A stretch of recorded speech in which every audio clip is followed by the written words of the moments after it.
Anne Veronica by H. G. Wells. Chapter the 10th. The Suffragettes. Part 1. "There is only one way out of all this," said Ann Veronica, sitting up in her little bed in the darkness and biting at her nails. "I thought I was just up against Morningside Park and father, but it's the whole order of things, the whole blessed order of things." She shivered. She frowned and gripped her hands about her knees very tightly. Her mind developed into savage wrath at the present conditions of a woman's life. "I suppose all life is an affair of chances, but a woman's life is all chance. It's artificially chance. Find your man, that's the rule. All the rest is humbug and delicacy. He's the handle of life for you. He will let you live if it pleases him." "Can't it be altered?" "I suppose an actress is free." She tried to think of some altered state of affairs in which these monstrous limitations would be alleviated, in which women would stand on their own feet in equal citizenship with men. For a time she brooded on the ideals and suggestions of the Socialists, on the vague intimations of an endowment of motherhood, of a complete relaxation of that intense individual dependence for women which is woven into the existing social order. At the back of her mind there seemed always one irrelevant qualifying spectator whose presence she sought to disregard. She would not look at him, she would not think of him. When her mind wavered, then she muttered to herself in the darkness so as to keep hold of her generalizations. "It is true. It is no good waving the thing. It is true. Unless women are never to be free, never to be even respected, there must be a generation of martyrs. Why shouldn't we be martyrs? There's nothing else for most of us anyhow. It's a sort of blacklegging to want to have a life of one's own." She repeated, as if she answered an objector. "A sort of blacklegging. A sex of blacklegging clients." Her mind diverged to other aspects and another type of womanhood. "Poor little Miniver! What can she be but what she is? Because she states her case in a tangle, drags it through swamps of nonsense, it doesn't alter the fact that she is right." That phrase about dragging the truth through swamps of nonsense she remembered from Capes. At the recollection that it was his, she seemed to fall through a thin surface, as one might fall through the crust of a lava into glowing depths. She wallowed for a time in the thought of Capes, unable to escape from his image and the idea of his presence in her life. She let her mind run into dreams of that cloud paradise of an altered world in which the Goopes and Minivers, the Fabians and reforming people believed.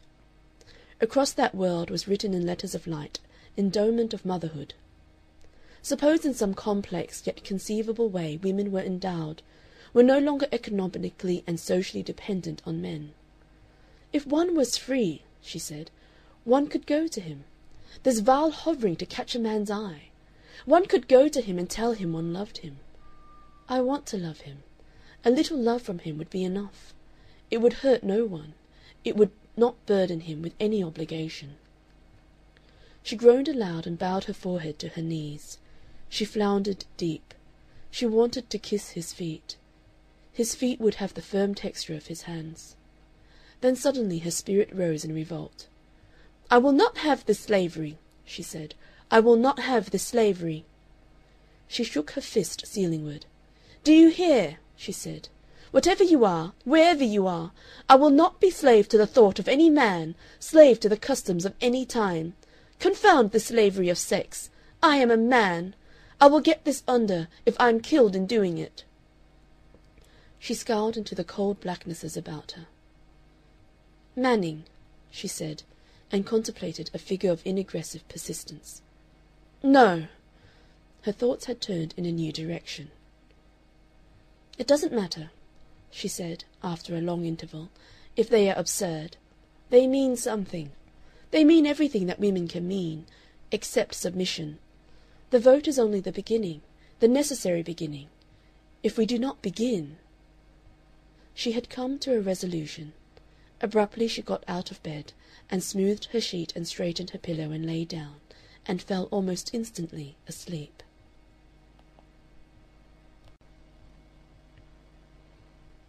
Part 2. The next morning was as dark and foggy as if it was mid-November instead of early March. Ann Veronica woke rather later than usual, and lay awake for some minutes before she remembered a certain resolution she had taken in the small hours. Then instantly she got out of bed and proceeded to dress. She did not start for the Imperial College. She spent the morning up to 10 in writing a series of unsuccessful letters to Ramage, which she tore up unfinished. And finally she desisted and put on her jacket and went out into the lamp-lit obscurity and slimy streets. She turned a resolute face southward. She followed Oxford Street into Holborn, and there she inquired for Chancery Lane. There she sought and at last found 107A, one of those heterogeneous piles of offices which occupy the eastern side of the lane. She studied the painted names of firms and persons and enterprises on the wall, and discovered that the Women's Bond of Freedom occupied several contiguous suites on the first floor. She went upstairs and hesitated between 4 doors with ground glass panes, each of which professed the Women's Bond of Freedom in neat black letters. She opened one and found herself in a large untidy room set with chairs that were a little disarranged as if by an overnight meeting.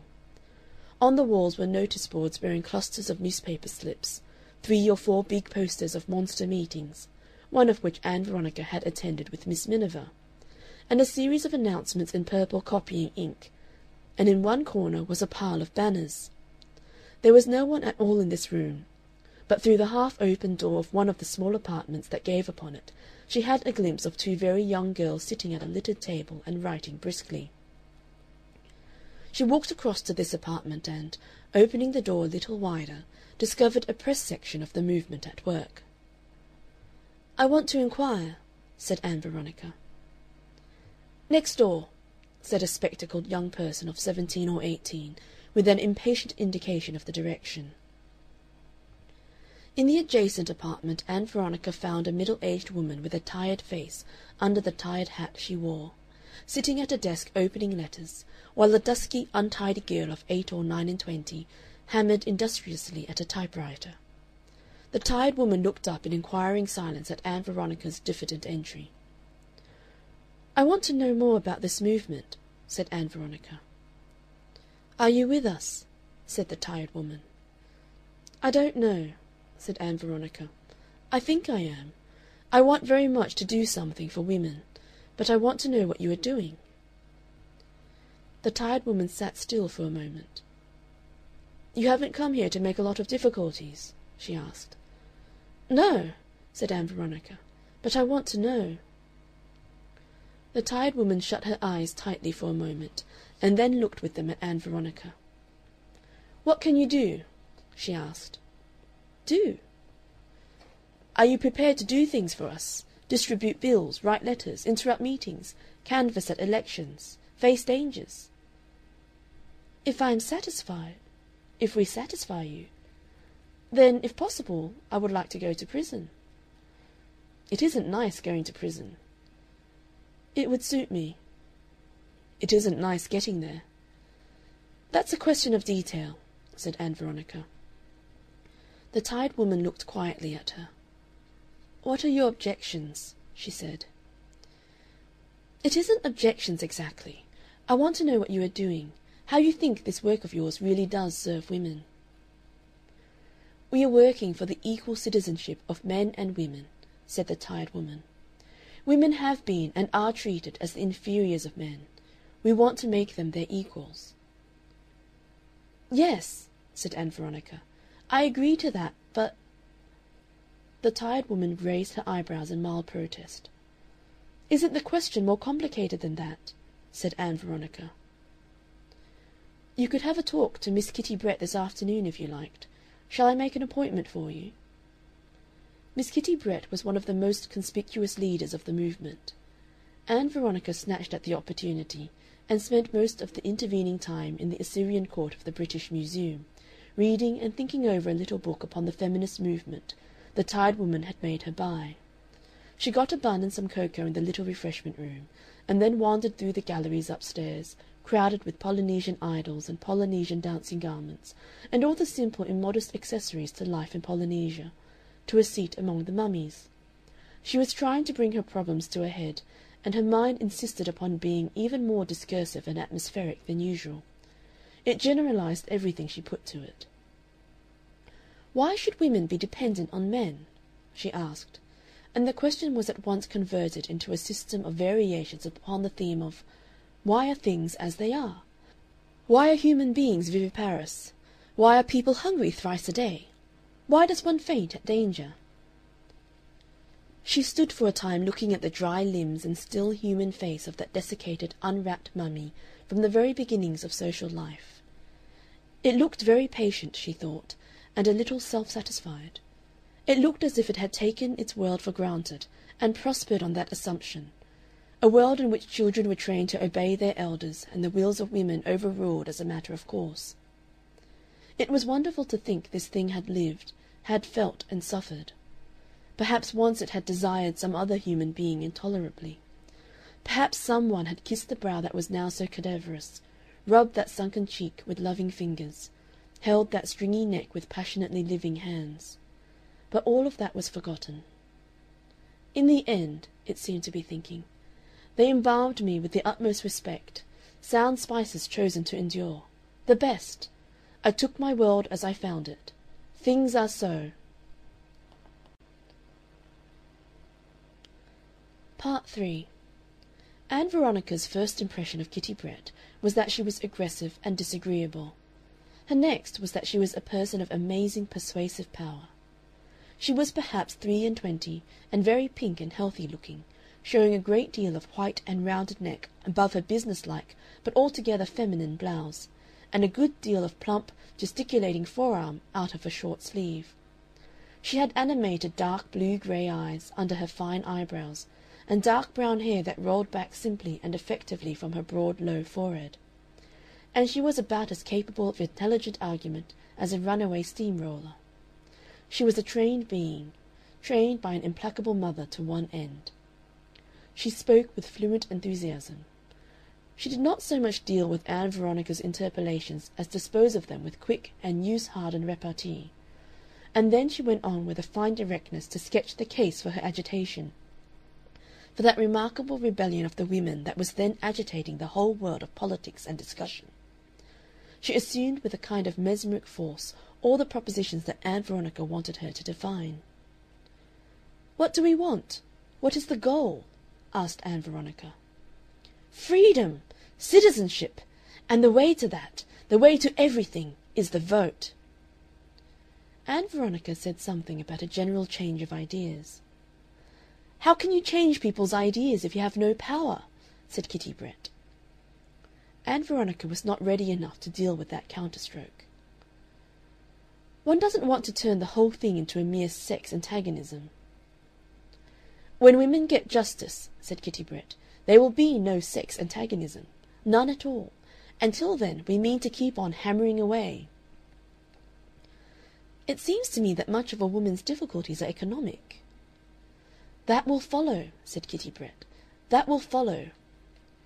She interrupted as Ann Veronica was about to speak again, with a bright contagious hopefulness. "Everything will follow," she said. "Yes," said Ann Veronica, trying to think where they were, trying to get things plain again that had seemed plain enough in the quiet of the night. "Nothing was ever done," Miss Brett asserted, "without a certain element of faith. After we have got the vote and are recognized as citizens, then we can come to all these other things." Even in the glamour of Miss Brett's assurance, it seemed to Ann Veronica that this was, after all, no more than the gospel of Miss Miniver with a new set of resonances. And like that gospel, it meant something, something different from its phrases, something elusive, and yet something that in spite of the superficial incoherence of its phrasing was largely essentially true. There was something holding women down, holding women back, and if it wasn't exactly man-made law was an aspect of it. There was something indeed holding the whole species back from the imaginable largeness of life. "The vote is the symbol of everything," said Miss Brett. She made an abrupt personal appeal. "Oh, please don't lose yourself in a wilderness of secondary considerations," she said. "Don't ask me to tell you all that women can do, all that women can be. There is a new life, different from the old life of dependence, possible. If only we are not divided, if only we work together. This is the one movement that brings women of different classes together for a common purpose. If you could see how it gives them souls, women who have taken things for granted, who have given themselves up altogether to pettiness and vanity. "Give me something to do," said Ann Veronica, interrupting her persuasions at last. "It has been very kind of you to see me, but I don't want to sit and talk and use your time any longer.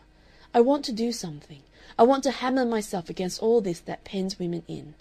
I feel that I shall stifle unless I can do something, and do something soon."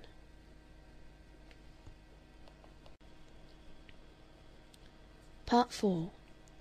It was not Ann Veronica's fault that the night's work should have taken upon itself the forms of wild burlesque. She was in deadly earnest in everything she did. It seemed to her the last desperate attack upon the universe that would not let her live as she desired to live, that penned her in and controlled her, directed her, and disapproved of her, the same invincible wrappering, the same leaden tyranny of a universe that she had vowed to overcome after that memorable conflict with her father at Morningside Park. She was listed for the raid. She was informed it was to be a raid upon the House of Commons, though no particulars were given her, and told to go alone to 14 Dexter Street, Westminster, and not to ask any policeman to direct her. 14 Dexter Street, Westminster, she found was not a house, but a yard in an obscure street, with big gates and the name of Podgers and Carlo, carriers and furniture removers, thereon. She was perplexed by this, and stood for some seconds in the empty street hesitating, until the appearance of another circumspect woman under the street lamp at the corner reassured her.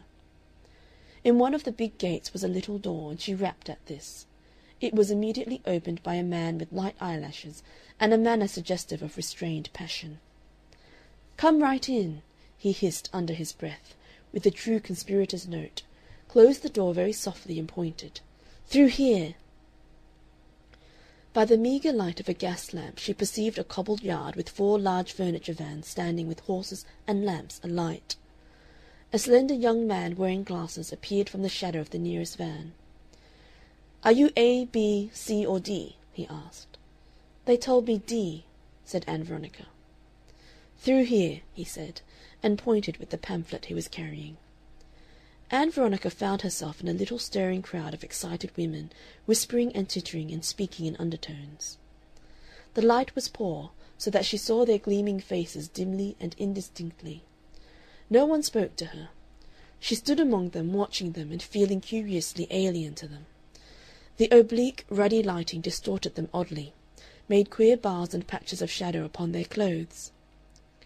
"It's Kitty's idea," said one. "We are to go in the vans." "Kitty is wonderful," said another. "Wonderful!" "I have always longed for prison service," said a woman. "Always. From the beginning. But it's only now I'm able to do it." A little blonde creature close at hand suddenly gave way to a fit of hysterical laughter, and caught up the end of it with a sob. "Before I took up the suffrage," a firm, flat voice remarked, "I could scarcely walk upstairs without palpitations."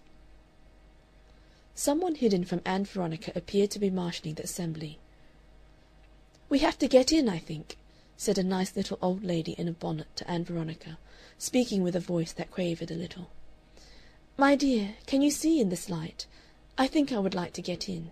Which is C?" Ann Veronica, with a curious sinking of the heart, regarded the black cavities of the vans. Their doors stood open, and placards with big letters indicated the section assigned to each. She directed the little old woman, and then made her way to Van D. A young woman with a white badge on her arm stood and counted the sections as they entered their vans. "When they tap the roof," she said in a voice of authority, "you are to come out. You will be opposite the big entrance in Old Palace Yard. It's the public entrance. You are to make for that and get into the lobby if you can, and so try and reach the floor of the House, crying 'Votes for Women' as you go." She spoke like a mistress addressing school children. "Don't bunch too much as you come out," she added. "All right?" asked the man with the light eyelashes, suddenly appearing in the doorway. He waited for an instant, wasting an encouraging smile in the imperfect light, and then shut the doors of the van, leaving the women in darkness. The van started with a jerk and rumbled on its way. "It's like Troy," said a voice of rapture. "It's exactly like Troy."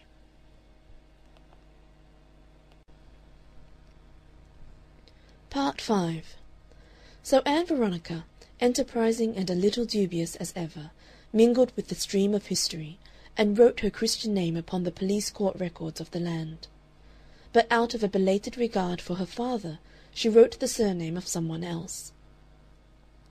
Some day, when the rewards of literature permit the arduous research required, the campaign of the women will find its Carlyle, and the particulars of that marvellous series of exploits by which Miss Brett and her colleagues nagged the whole Western world into the discussion of women's position, become the material for the most delightful and amazing descriptions.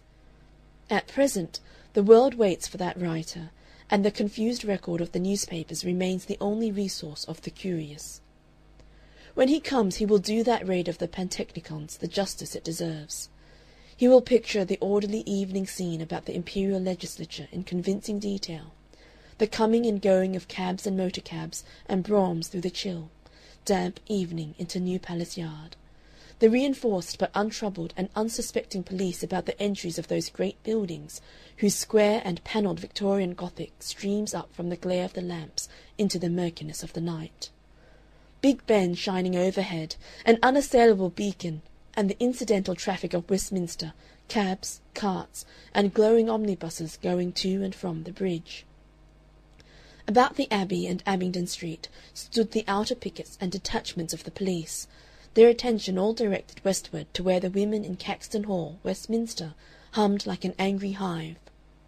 Squads reached to the very portal of that centre of disturbance, and through all these defences and into Old Palace Yard, into the very vitals of the defenders' position, lumbered the unsuspected vans. They travelled past the few idle sightseers who had braved the uninviting evening to see what the suffragettes might be doing.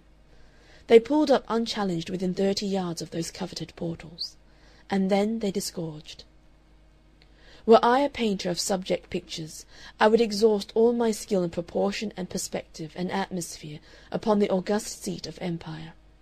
I would present it grey and dignified and immense and respectable beyond any mere verbal description, and then, in vivid black and very small, I would put in those valiantly impertinent vans, squatting at the base of its altitudes and pouring out a swift, straggling rush of ominous little black objects, minute figures of determined women at war with the universe.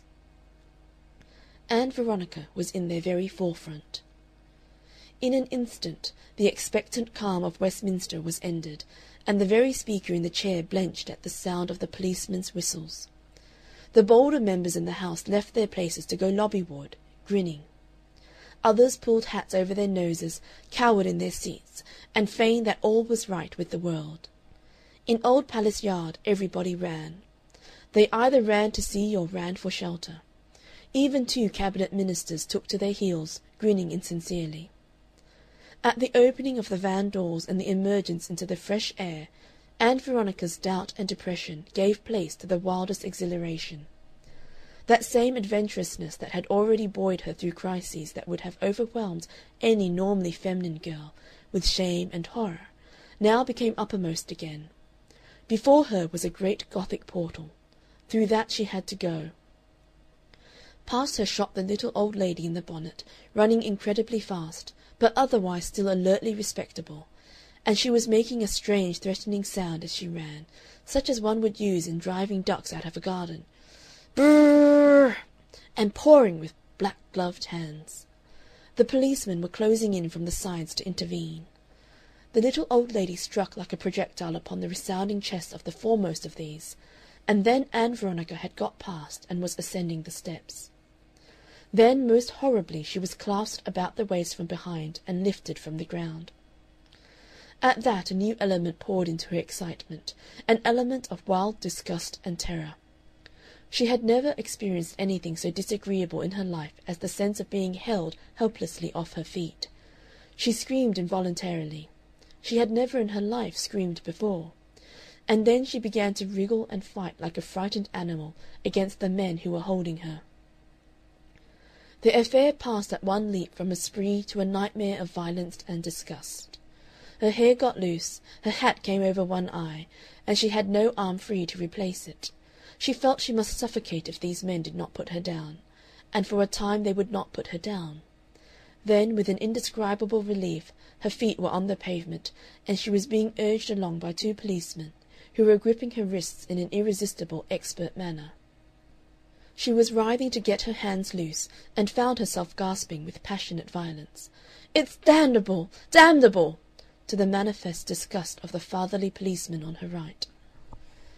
Then they had released her arms and were trying to push her away.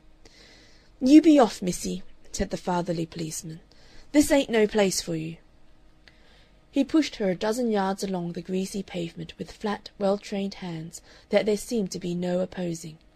Before her stretched blank spaces, dotted with running people coming toward her, and below them railings and a statue. She almost submitted to this ending of her adventure, but at the word home she turned again. "I won't go home," she said. "I won't." And she evaded the clutch of the fatherly policeman and tried to thrust herself past him in the direction of that big portal. "Steady on!" he cried. A diversion was created by the violent struggles of the little old lady. She seemed to be endowed with superhuman strength. A knot of 3 policemen in conflict with her staggered toward Ann Veronica's attendants and distracted their attention. "I will be arrested! I won't go home!" the little old lady was screaming over and over again. They put her down, and she leapt at them. She smote her helmet to the ground. "You'll have to take her!" shouted an inspector on horseback, and she echoed his cry, "You'll have to take me!" They seized upon her and lifted her, and she screamed. Ann Veronica became violently excited at the sight. "You cowards!" said Ann Veronica. "Put her down!" and tore herself from a detaining hand and battered with her fists upon the big red ear and blue shoulder of the policeman who held the little old lady. So Ann Veronica also was arrested. And then came the vile experience of being forced and borne along the street to the police station. Whatever anticipation Ann Veronica had formed of this vanished in the reality. Presently she was going through a swaying, noisy crowd, whose faces grinned and stared pitilessly in the light of the electric standards. "Go it, miss!" cried one. "Kick out at 'em!" Though, indeed, she went now with Christian meekness, resenting only the thrusting policeman's hands. Several people in the crowd seemed to be fighting. Insulting cries became frequent and various, but for the most part she could not understand what was said. "He'll mind the baby now!" was one of the night's inspirations, and very frequent. A lean young man in spectacles pursued her for some time, crying, "Courage! Courage!" Somebody threw a dab of mud at her, and some of it got down her neck. Immeasurable disgust possessed her. She felt draggled and insulted beyond redemption. She could not hide her face. She attempted, by a sheer act of will, to end the scene, to will herself out of it anywhere. She had a horrible glimpse of the once nice little old lady being also borne stationward, still faintly battling and very muddy, one lock of greyish hair straggling over her neck, her face, scared, white, but triumphant. Her bonnet dropped off and was trampled into the gutter. A little Cockney recovered it and made ridiculous attempts to get to her and replace it. "You must arrest me!" she gasped breathlessly, insisting insanely on a point already carried. "You shall!" The police station at the end seemed to Ann Veronica like a refuge from unnameable disgraces. She hesitated about her name, and, being prompted, gave it at last as Ann Veronica Smith, 107A, Chancery Lane. Indignation carried her through that night, that men and the world could so entreat her. The arrested women were herded in a passage of the Panton Street police station that opened upon a cell too unclean for occupation, and most of them spent the night standing. Hot coffee and cakes were sent in to them in the morning by some intelligent sympathizer, or she would have starved all day. Submission to the inevitable carried her through the circumstances of her appearance before the magistrate. He was no doubt doing his best to express the attitude of society toward these wearily heroic defendants, but he seemed to be merely rude and unfair to Ann Veronica. He was not, it seemed, the proper stipendiary at all, and there had been some demur to his jurisdiction that ruffled him. He resented being regarded as irregular.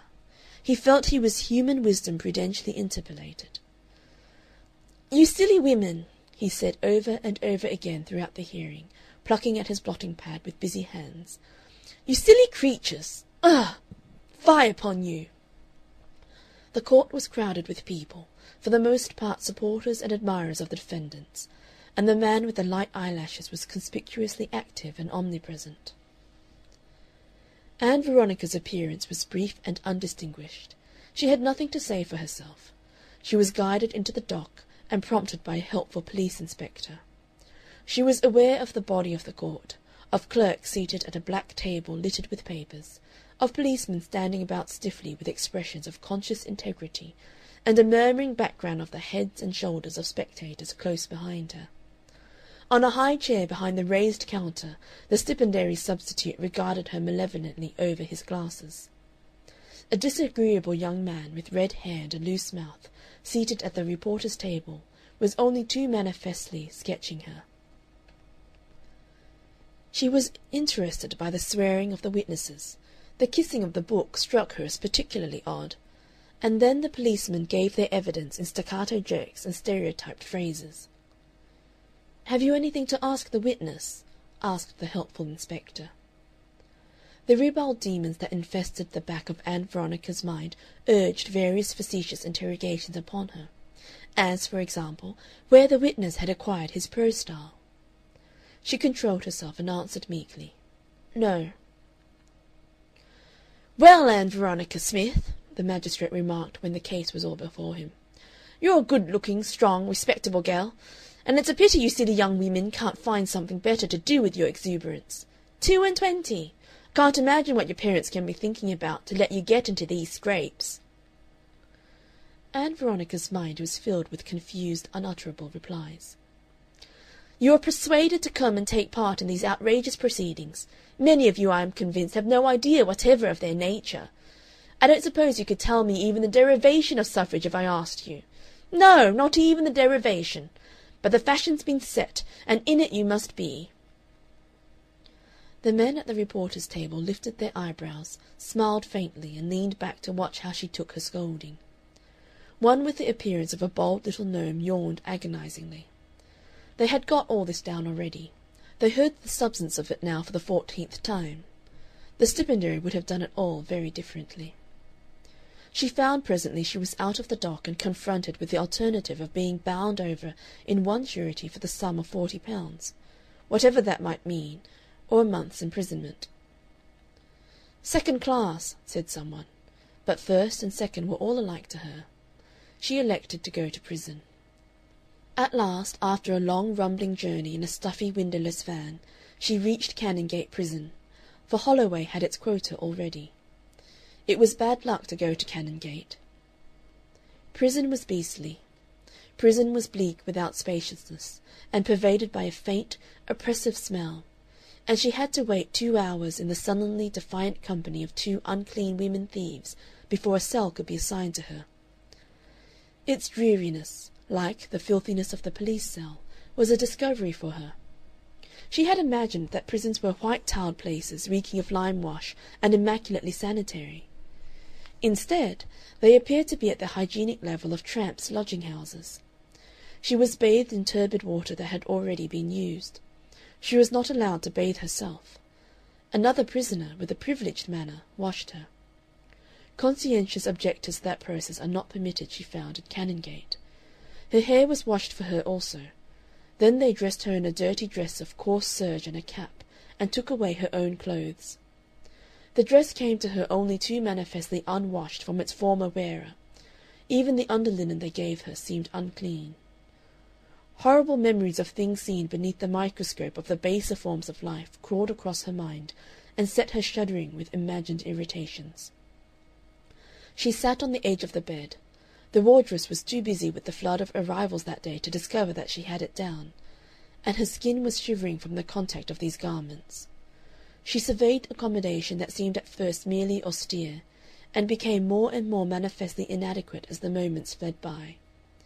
She meditated profoundly through several enormous cold hours on all that had happened and all that she had done since the swirl of the suffrage movement had submerged her personal affairs. Very slowly emerging out of a phase of stupefaction, these personal affairs and her personal problem resumed possession of her mind. She had imagined she had drowned them altogether. End of chapter 10.